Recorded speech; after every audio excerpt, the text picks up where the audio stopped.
to talk about trauma dumping because I've seen so many creators on here post about how annoying it is when someone trauma dumps on them, how they don't want to talk about their past experiences and they just want to enjoy the party, and how annoying it is. I've had so many experiences of people opening up to me and being vulnerable about past experiences that they have had in a variety of settings, whether it be a party, a club, or a rave.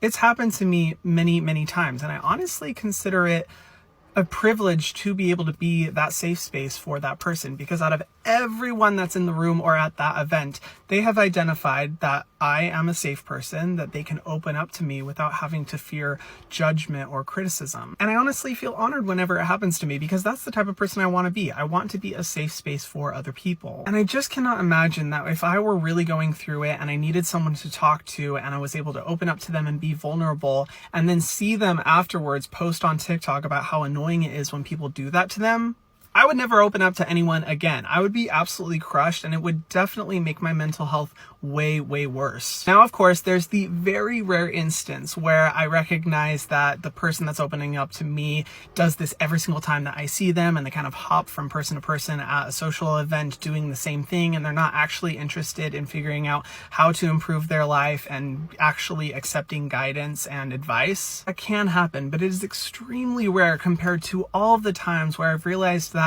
this person just needs someone else to be able to hear them out, to give them guidance and advice, or just be there for them. And so many people say mental health is most important, that it's number one priority, but it's only when it's convenient for them. Mental health is not convenient. There are so many reasons why this person could be opening up to you. They could be having an anxiety attack.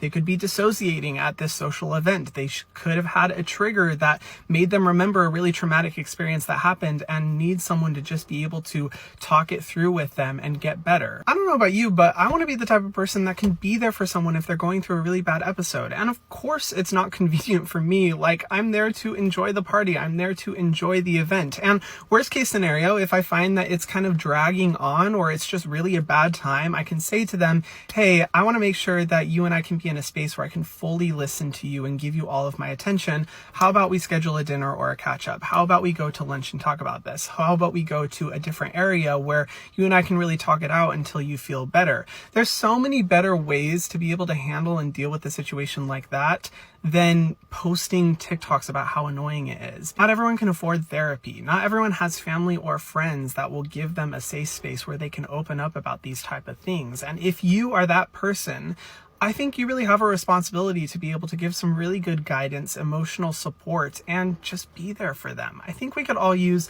a little bit more empathy and compassion when it comes to